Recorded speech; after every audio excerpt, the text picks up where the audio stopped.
O cabo faz a palestra em outra língua, o cabo entende, né?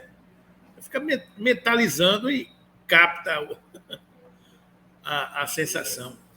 Gente, a gente está nesse mês de abril, que é aniversário do Livro dos Espíritos. A casa fez uma programação onde as palestras, cada expositor escolhe um livro para fazer uma reflexão, para fazer uma apresentação, para fazer uma releitura, né? E a doutrina espírita ela tem muitas opções. A gente teria muitas obras que a gente pudesse estar aqui conversando. Então, por exemplo, amanhã nós vamos fazer a palestra também. Aí amanhã, como é o estudo do Livro dos Espíritos, a gente vai falar sobre o Livro dos Espíritos. Mas hoje, como a gente está aqui nesse bate-papo gostoso, que eu costumo dizer que é um dos melhores ambientes da gente fazer a palestra, que começa amanhã, a gente com a cabeça fresca, né? E todos vocês imbuídos do propósito, do trabalho, do servir. Então, esse somatório cria esse ambiente muito adequado para a gente conversar. Então, a gente escolheu esse livro, A Caminho da Luz, que é uma obra de Emmanuel, e ele fala sobre... A gente vai ver aqui um pouco o que é que ele fala. Vocês conhecem esse livro? Algum de vocês já leu? Já? Não? Então, eu vou apresentar vocês. Para vocês. A senhora já leu? Pronto. Vou apresentar vocês aqui para a gente ter curiosidade a respeito de uma obra que, para mim, o nome está dizendo, A Caminho da Luz, né? É um roteiro muito significativo. É uma mensagem muito feliz de Emmanuel, quando ele passa para a gente ele faz para a gente essa menção do amor do alto sempre presente, né? Então, primeiro, para começar a nossa conversa, a nossa reflexão, eu trago uma questão do Livro dos Espíritos, a questão 622, onde Kardec pergunta aos espíritos se confiou Deus a certos homens a missão de revelarem a sua lei. Porque a gente tem que entender que o esforço da espiritualidade superior, no sentido de educar moralmente a humanidade, ele é um esforço permanente.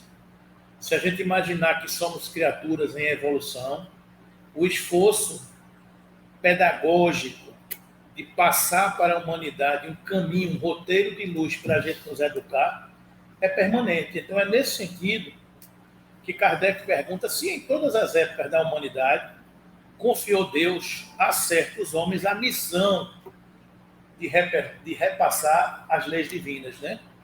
E aí os espíritos respondem, indubitavelmente, em todos os tempos, houve homens que tiveram essa missão. São espíritos superiores que encarnam com o fim de fazer progredir a humanidade. Então, a gente já começa a refletir aqui que os espíritos não dizem que a religião A, a religião B, o movimento filosófico, o movimento psicológico A ou B, foi o encarregado de revelar as leis divinas. A verdade, não. Em todas as épocas da humanidade, houveram homens missionários que vieram com essa missão de revelar as suas leis. É claro que cada um vem com o seu sotaque, com a sua cultura, com a sua realidade. Porque quem fala na Europa fala de uma forma, quem fala na África fala de outra forma, quem fala no Oriente fala de outra forma, quem fala no Brasil fala de outra forma. Mas a intenção de revelar as leis de Deus é a mesma. A intenção de passar uma mensagem é a mesma. Eu tenho dito, ultimamente, que é aquela história de um tema de redação do Enem. Se eu chegar aqui e disser, vocês vão falar sobre amor ao próximo, e se der uma folha de papel e uma caneta a cada um de vocês vai escrever alguma coisa a respeito de amor ao próximo. E eu tenho certeza absoluta que ninguém vai escrever igual. Não é verdade? Por que ninguém vai escrever igual? porque cada um tem a sua forma de expressar aquele sentimento, embora todo mundo vá falar de amor ao próximo. Então, é um pouco isso. Esses missionários recebem a orientação e a informação das leis divinas e, no seu tempo, ao seu povo, ao caldo de sua cultura, ele vai passar as leis de Deus. Não é? Então, é isso que os Espíritos estão dizendo aqui. Só por Jesus foram reveladas as leis divinas e naturais? Kardec insiste na pergunta. Foi só Jesus que revelou as leis divinas e naturais antes do seu aparecimento? O conhecimento dessas leis só por intuição os homens já tiveram? Ou seja, antes de Jesus ninguém tentou passar isso, só foi por intuição? Os Espíritos respondem: já não dissemos que elas estão escritas por toda parte? Desde os séculos mais longínquos, todos os que meditaram sobre a sabedoria hão podido compreendê-las e ensiná-las. Pelos ensinos mesmo incompletos que espalharam, preparam o terreno para receber a semente. Estando as leis divinas escritas no livro da natureza, possível foi ao homem conhecê-las logo que as quis procurar. Isso é muito importante, gente. As leis de Deus estão na natureza. É por isso que ela é revelada em toda parte, em todos os tempos. Porque sempre houveram leis naturais, harmônicas e presentes em todos os cantos da humanidade. Essas leis revelam a superioridade do amor de Deus. Aqueles que quiseram conhecê-las, interpretá-las e entendê-las, começaram a ter acesso de tudo isso. É o que os Espíritos estão dizendo aqui. Por isso é que os preceitos que consagram foram, desde todos os tempos, proclamados pelo homem de bem. E também por isso é que elementos delas se encontram, se bem que incompletos ou adulterados pela ignorância, na doutrina moral de todos os povos saírem da barbárie. Entenderam, gente? Então, o esforço pedagógico de educar moralmente a humanidade é algo que acontece desde que o mundo é mundo. Feito por quem? Pelas leis divinas, que estão presentes em todo canto, e de tempos em tempos, Deus, através do governador planetário, que vocês já sabem quem é o Senhor Jesus de Nazaré, envia emissários, missionários, que têm esse esforço de revelar as leis de Deus. E é um pouco isso que a gente vai ver nesse livro, A Caminho da Luz, né? Questão 627. Uma vez que Jesus ensinou as verdadeiras leis de Deus, qual a utilidade dos ensinos que os Espíritos dão? Terão que ensinar alguma coisa nova, né? Mais alguma coisa? Kardec é questionador, né? Aí ele vira para os Espíritos e diz: tá bom, então quer dizer que Jesus já ensinou as verdadeiras leis de Deus. Essa matéria já foi dada. Em outras palavras, ele está dizendo isso: a matéria já foi dada. Então, qual é a utilidade da gente estar aqui com um bocado de livro, um bocado de espírito falando? Tem que ensinar alguma coisa nova? Tem alguma novidade? É o que Kardec pergunta, né? Aí os espíritos, que também não alisam ninguém, né? Aí Jesus diz o seguinte: Jesus empregava a miúdo, na sua linguagem, alegorias e parábolas, porque falava de conformidade com os tempos e os lugares. Faz-se mister agora que a verdade se torne inteligível para todo mundo. Muito necessário é que aquelas leis sejam explicitadas e desenvolvidas. É aquela velha história do gabarito comentado do Enem. Né? O gabarito já foi dado. O que a gente está fazendo agora é comentar o gabarito. Né? Tampouco são os que a compreendem, e ainda muito menos, os que a praticam. A gente falar, a gente entender é uma coisa. Difícil é a gente ser o quê? Um livro vivo. Eu posso escrever 50 livros, né? Cada um de nós podemos escrever 50 livros aqui. Maravilhoso. A gente conhece aquela informação e a gente repassa a informação. Agora, a gente ser um livro vivo é o que ele está dizendo aqui. Poucos são os que a compreendem, e muito menos os que as praticam. Então, todos nós podemos ser um livro vivo das leis de Deus, desse amor do Evangelho. É por isso que Francisco de Assis, quando estava no seu leito de morte, e os seus seguidores, os seus discípulos, chegam para ele e perguntam: mestre, o que é que a gente vai fazer agora? Aí ele disse: vão pregar o Evangelho. Se preciso for, digam algumas palavras. Se preciso for, digam algumas palavras. Ou seja, como é que vocês pregam o Evangelho? Com as suas atitudes, com os seus exemplos, com o seu dia a dia. Porque o exemplo arrasta. As palavras encantam, mas o exemplo arrasta. Né? Então, esse é o desafio. Compreender e ser um livro vivo. Porque de nada adianta apenas eu falar. O mais importante é quando eu saio da tribuna, quando eu desço do palco e vou para a realidade. Porque representar o mundo está cheio de artistas, exercitando diversos papéis. A gente vai ganhar um bocado de Oscar, né, Marcão? A gente vai ser premiado pela academia. Difícil é no silêncio, na intimidade do lar, nas quatro paredes da família. Difícil é exercitar esse mandato. Então é isso que ele está dizendo. Poucos compreendem, e muito menos os que praticam. Né? A nossa missão, a missão dos espíritos, consiste em abrir os olhos e os ouvidos a todos, confundindo os orgulhosos e desmascarando os hipócritas, os que vestem a capa da virtude e da religião, a fim de ocultarem suas torpezas. É um pouco isso que a gente estava comentando, né? Muitas vezes a gente se esconde atrás de um discurso bonito, de uma fala chamuscada, mas por trás a gente muitas vezes pode ser um sepulcro caiado. Não é verdade? Então é aquela coisa da aparência.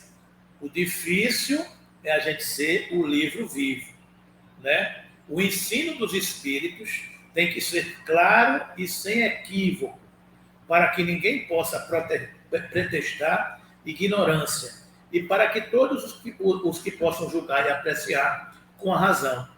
Estamos incumbidos de preparar o reino do bem que Jesus anunciou.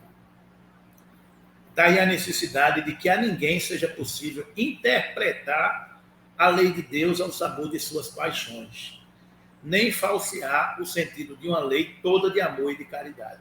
Essa é a missão dos espíritos. Preparar o reino do bem que Jesus nos ensinou. Essa é a missão de cada um de nós. Porque essa missão não está terceirizada para distante da gente, não. Cada um de nós somos mensageiros da lei de Deus. Todas as vezes que vocês praticam o amor, vocês exercitam a caridade, que vocês seguem os passos de Jesus, vocês são os discípulos do Mestre Jesus. Porque ele já disse: os meus discípulos serão conhecidos por muito se amarem. Todas as vezes que a gente amar, em casa, na rua, no trabalho, nós estamos preparando o reino do bem. Porque a gente vai preparando essa terra para ser arada. É o processo que nós estamos mergulhados, né? Pois bem, meus irmãos, então, uma vez dito isso, essa obra, A Caminho da Luz, ela é um relato da gestão de nosso órgão. Ou seja, quem pensa que as coisas são aleatórias, para mim, ela é de uma profundidade, de uma revelação fantástica. Porque, gente, ela fala da presença do planejamento de Jesus na história da humanidade. Ela fala de que sempre tem alguém presente, incumbido de uma determinada tarefa. Não existe aleatoriedade. As coisas são planejadas. E a gente, quando sabe que nós não somos uma nau à deriva, eu acho que tranquiliza muito. Porque é aquela história: eu vou entrar num carro e não sei para onde vou. Então, para onde for, está valendo. Né? Aquela história diz que quem não sabe para onde vai, qualquer caminho serve, né? Não tem uma máxima que diz assim? Quem não sabe para onde vai, qualquer caminho serve. Aí quando você olha a Terra passando por uma confusão, não, a Terra está passando por um período que eu nunca vi tanta confusão. Será? Será que a Terra já passou por outras confusões? Será que nós não estávamos encarnados em momentos de transformações na Terra? É claro que estávamos. Mas a sensação de que há um planejamento superior, de que tem alguém olhando ali, tranquiliza, não é? Por exemplo, vocês trabalham, são gestores, são funcionários, são empregados, trabalham em empresas públicas, privadas, já trabalharam, não sei. A sensação de você trabalhar numa organização, sabendo para onde a organização vai, tranquiliza. Tranquiliza. É por isso que as organizações têm ferramentas como, por exemplo, planejamento estratégico, que direciona o encaminhamento para onde a empresa vai. Primeiro, você define uma identidade organizacional. O que é que eu sou diante de uma realidade de mercado? Eu descubro a minha missão, a minha visão, os meus valores. Isso é uma identidade organizacional. Você saber quem é, você saber os seus propósitos, aonde você se enquadra dentro de uma realidade. Depois você discute seus valores, depois você faz um planejamento. Quais são as suas estratégias, quais são os seus objetivos ao longo do tempo. E como é que você vai medir essas metas traçadas a partir desses objetivos em planos de ação? Você direciona essa realidade e depois você descobre como medir indicadores para você medir. Você trabalhar numa empresa onde a empresa acompanha o seu desempenho, tranquiliza ou não? Você chegar na organização e saber o que é que você tem que fazer. Você trabalhar numa organização e saber o que é que você tem que cumprir até o final do mês, até o final do semestre, até o final do ano. Resultados. Planejamento. Tem gente até que cobra resultado com chicote na mão, né? Aí você chora muito mais, né? Porque não está cumprindo os resultados, porque a meta está apertada demais. Os prazos são exíguos para a realidade que você tem. Os recursos não são adequados para você cumprir aquela determinada meta. É aquela história de só, tu vai ter que fazer chover. Mas eu não controla a natureza. Aí você tem que ter um fator crítico de sucesso, que você não controla, mas você mede, você observa.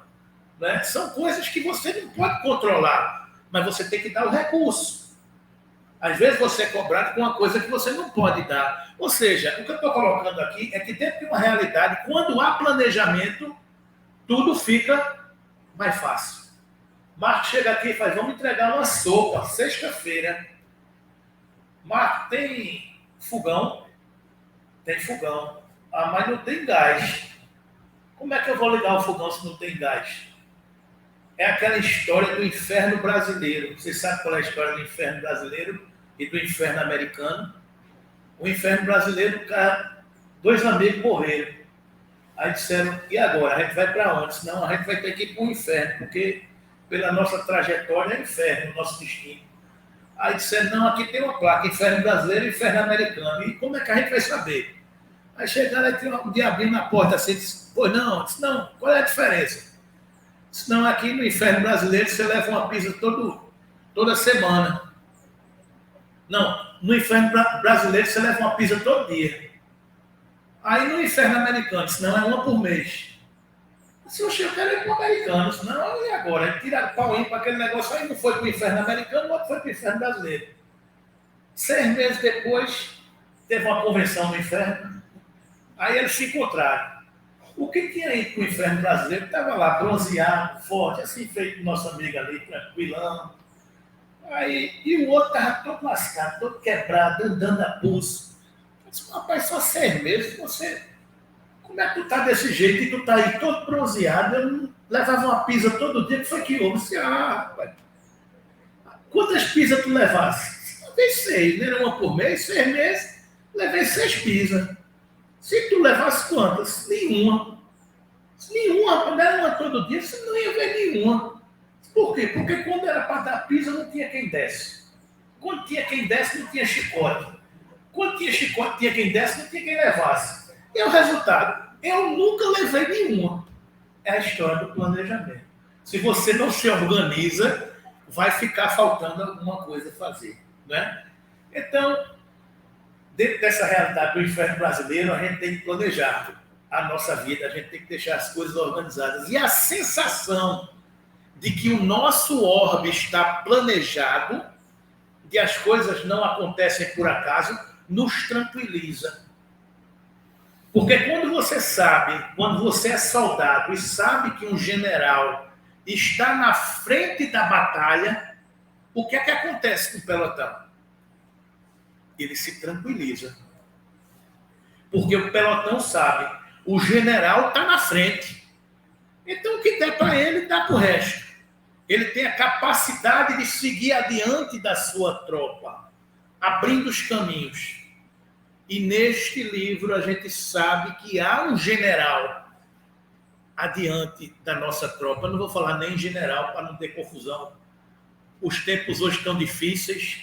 Eu vou dizer, há um governador, não vou dizer o quê? Há um gestor planetário. Está tão complicado o negócio que a gente não pode dizer nenhuma palavra. Ele disse de um jeito que quer dizer aquilo outro. É complicado, o negócio hoje está complicado. Então a gente tem que entender o seguinte: tem Jesus tomando conta da embarcação terrestre. Tem Jesus tomando conta da embarcação terrestre. E Jesus é o governador planetário. Há 4,6 bilhões de anos. É ele que toca com mão de amor o planejamento do orbe terrestre. O direcionamento estratégico do orbe terrestre. Então, a partir do momento que a gente compreende que essa nau, chamada planeta Terra, não está à deriva, e que há um espírito da dimensão crística de Jesus de Nazaré, a gente vai, tá bom, tá até dando turbulência aqui, eu estou enjoado, que o barco está balançando um bocado, mas eu vou ficar tranquilo, porque o homem está no barco. Acalma a tempestade. A pandemia, a crise econômica, não sei o que, a família que eu estou mergulhado.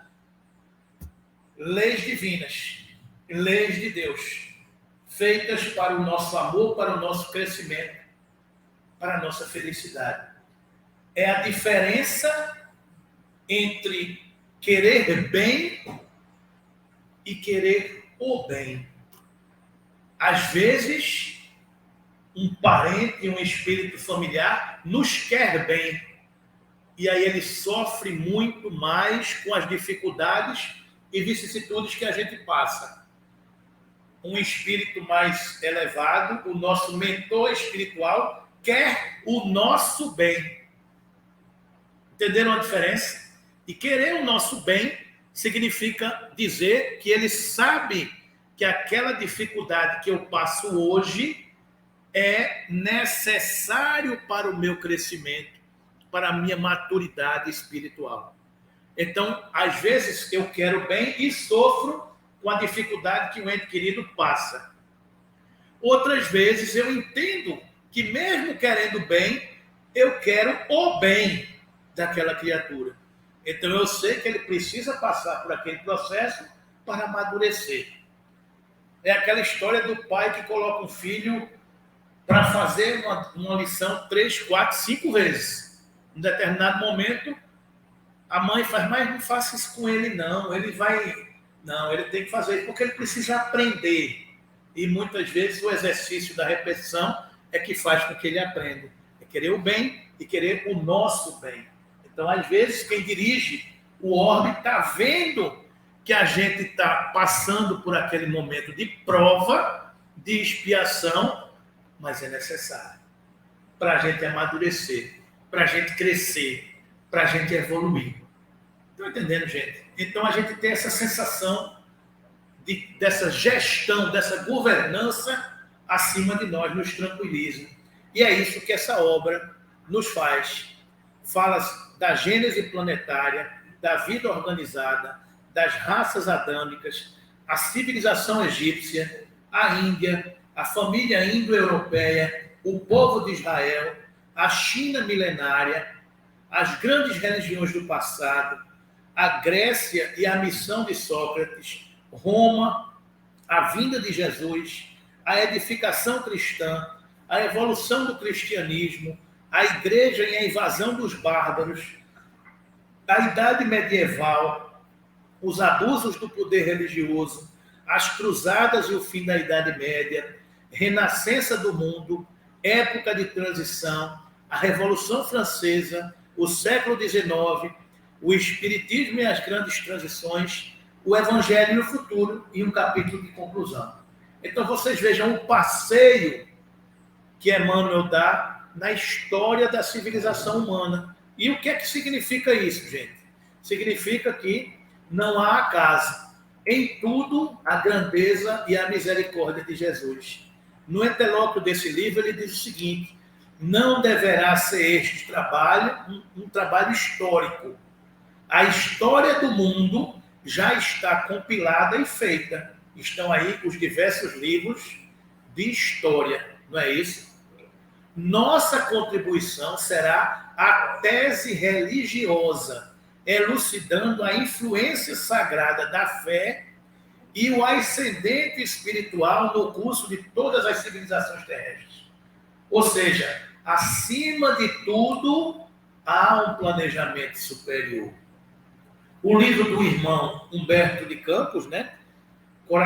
Brasil, Coração do Mundo, Pátria do Evangelho, foi a revelação da missão coletiva de um país. Esse livro também é outra peça de história fantástica, que ele traz a visão espiritual do planejamento do surgimento do orbe. Esse hino que vocês estavam ouvindo aqui, antes de começar o nosso estudo, o hino de Ismael, está lá nesse livro Brasil, Coração do Mundo, Pátria do Evangelho, a missão revelada a Ismael pelo Senhor Jesus, que vieram numa excursão, chegaram aqui no Brasil e disseram: ó, Ismael, tu vais ser o governador do Brasil, vai ser o anjo protetor do Brasil. Então a ele foi destinada a tarefa de ser o anjo guardião do Brasil. Mas isso no livro Brasil, Coração do Mundo, Pátria do Evangelho. Nosso esforço consistirá tão somente em apontamentos à margem da tarefa de grandes missionários do mundo e de povos que já desapareceram, esclarecendo a grandeza e a misericórdia do Mestre Divino. Entenderam, gente? Então, em todos esses aspectos, há um planejamento espiritual. Dando uma passadinha por aqui, ele dizia, na introdução, ele diz o seguinte: enquanto as penosas transições dos séculos XX se anunciam ao tinido da sinistro das armas, esse livro foi escrito em 1938. A gente estava em plena Segunda Guerra Mundial, né? As forças espirituais se reúnem para as grandes reconstruções do porvir. Estavam lá numa sala de planejamento. Os computadores ligados, cheios de painéis, luzes piscando, né? Não, vai por aqui, vamos avaliar o cenário. Se for assim, vai ser assado. Tem governador, né? Tem diretoria. Não é aquela coisa, deixa rodar, está rodando em torno do sol, deixa ver o que é que vai acontecer. Né? Não é assim, não. Não é assim, não. A turma tá olhando. Entendeu? O mundo vivia sob a tensão dos preparativos para a Segunda Guerra Mundial, não tão distante da Primeira. Aproxima-se o momento em que se efetuará a aferição. Olha para aí.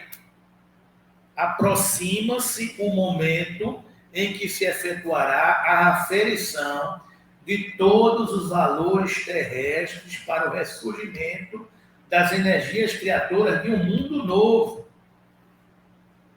que é que a gente está passando hoje, gente? Aferição de valores, transição. A gente está checando o que é que a gente tem na bagagem. Quando a gente fala de planejamento aqui na Terra, a gente planeja um dia, uma semana, um mês, um ano. Quando é um planejamento de longo prazo, são 5 anos. E um planejamento de um planeta? O tempo tem outra variável. Então, em 1938, eles estavam avaliando o que estava acontecendo nos próximos 100 anos, 50 anos, 200 anos, porque o time funciona de outra maneira. O planeta tem 4,6 bilhões de anos. Não vamos tentar fazer essa conta, não, porque vai dar uma... Está cedo ainda, numa sexta-feira, vai dar uma agonia na cabeça, né? 4,6 bilhões de anos. Você vai entender o que é 4,6 bilhões de anos. Aí vai dar uma agonia. Vai dizer, não, deixa eu falar. Né? Vamos entender 4,6 horas, que a gente chega na hora do almoço. Não é melhor? Por enquanto é melhor. Né? Então aproximava-se o momento que se efetuaria a aferição dos valores. E natural é que recordemos o ascendente místico de todas as civilizações que surgiram e desapareceram, evocando os grandes períodos evolutivos da humanidade, com as suas misérias e com os seus esplendores, para afirmar as realidades espirituais acima de todos os fenômenos transitórios da matéria. Para afirmar a realidade espiritual acima de todos os fenômenos transitórios da matéria. É por isso que, com muita propriedade, a gente diz: tudo passa. Porque tudo é transitório, menos o amor de Deus. Esse é permanente. Então é isso que esse livro nos apresenta. Né? Só para entender aqui um pouquinho que o tempo urge, né? Eu vou dar só um exemplo aqui. Ó. A Gênese planetária. Primeiro capítulo. Comunidade dos Espíritos Puros. A Gênese planetária. Ano 0. Lá atrás. Quantos anos atrás? 4,6 bilhões de anos atrás. Dia desse, né, velho? 4,6 bilhões de anos atrás. Aí o que Emmanuel diz? Vê. Rezam as tradições. Dizem as tradições do mundo espiritual, que na direção de todos os fenômenos do nosso sistema solar, existe uma comunidade de espíritos puros e eleitos pelo Senhor Supremo do Universo. Quem é o Senhor Supremo do Universo? Deus. Senhor Supremo do Universo. Deus. Existe uma comunidade, um conselho. É um conselho. Só que eles não ganham jeton para participar do conselho. Eles são espíritos puros e eleitos pelo Senhor Supremo do Universo, em cujas mãos se conservam as rédeas diretoras da vida de todas as coletividades planetárias. A turma toma conta do sistema solar. Essa comunidade de seres angélicos e perfeitos, da qual é Jesus um dos membros. Jesus é um dos membros dessa comunidade de seres angélicos e perfeitos. Ao que nos foi dado saber, apenas já se reuniu nas proximidades da Terra. Fizeram uma reunião aqui perto da Terra. Vieram aqui pertinho da Terra e fizeram 2 reuniões para a solução de problemas decisivos da organização e da direção de nosso planeta por 2 vezes no curso dos milênios conhecidos. A primeira verificou-se quando o orbe terrestre se desprendia da nebulosa solar, a fim de que se lançassem no tempo e no espaço as balizas do nosso sistema cosmogômico e os pródromos da vida da matéria em equilibração no planeta.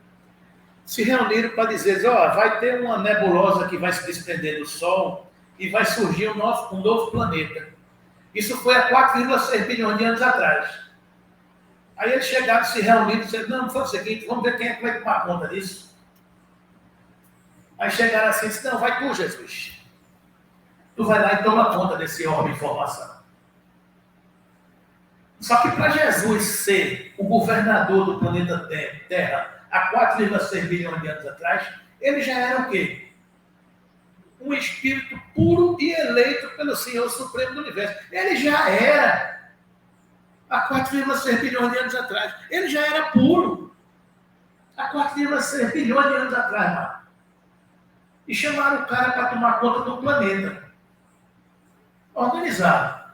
Vai sair uma nebulosa, tu vai formar a Terra, ela vai se consolidar, vai ter uma confusão de elemento químico, tu vai harmonizar os elementos químicos, tu vai criar um laboratório na natureza, as grandes formas, a vida, o protoplasma vai surgir, vão surgir a vida física, orgânica, tu vai organizar, tu vai criar leis morais, tu vai implantar leis morais, vai mandar missionário, menino,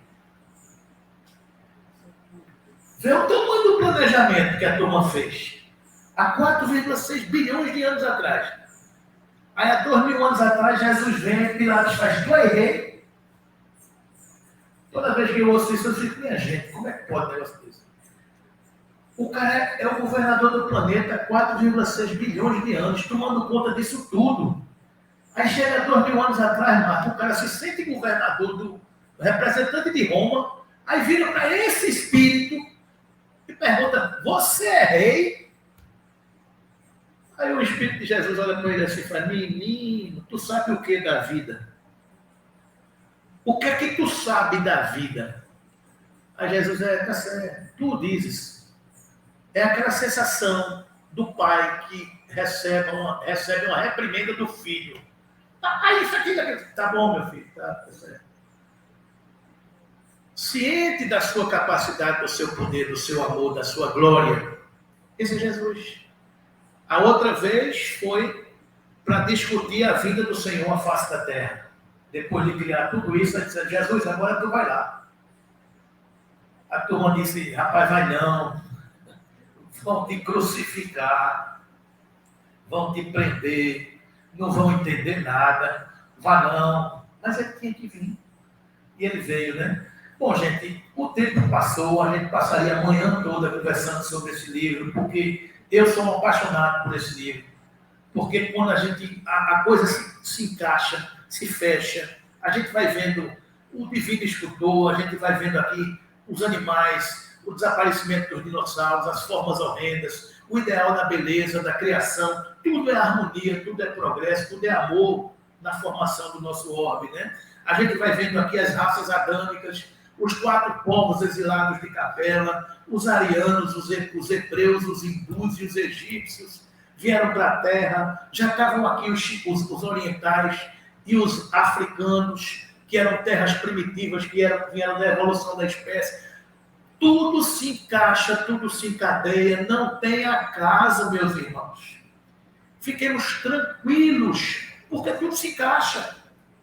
O surgimento da doutrina espírita, dos diversos movimentos religiosos, os diversos missionários que vieram para a Terra, com a missão de revelar leis, as leis divinas e naturais, que a gente discutia no começo, tudo vai se encaixando.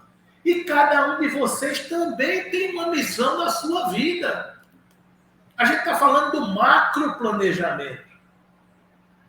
Mas existe um microplanejamento individual de cada um de nós. Cada um de nós somos um planeta. Cada um de nós somos um sol. No núcleo doméstico a que participamos. Tu sois luzes, já dizia Jesus.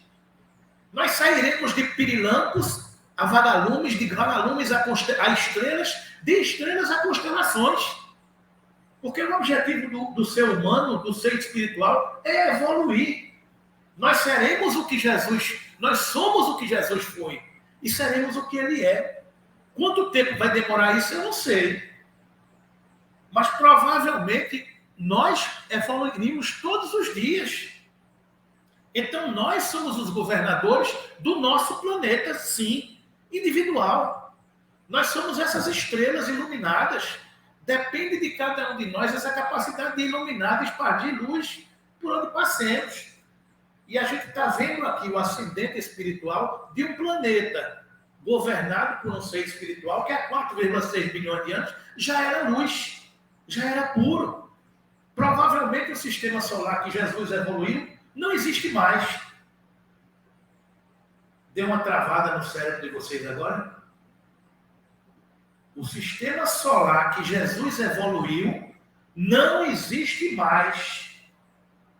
Por quê? Porque um espírito, para evoluir, chegar na condição de espírito puro, ele vai passando de encarnação em encarnação, evolução em evolução, e as estrelas têm um tempo, 14, 15 bilhões de anos.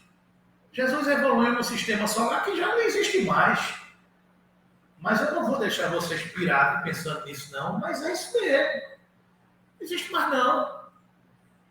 Quando a gente chegar na condição de Jesus, provavelmente a Terra também já não existe mais.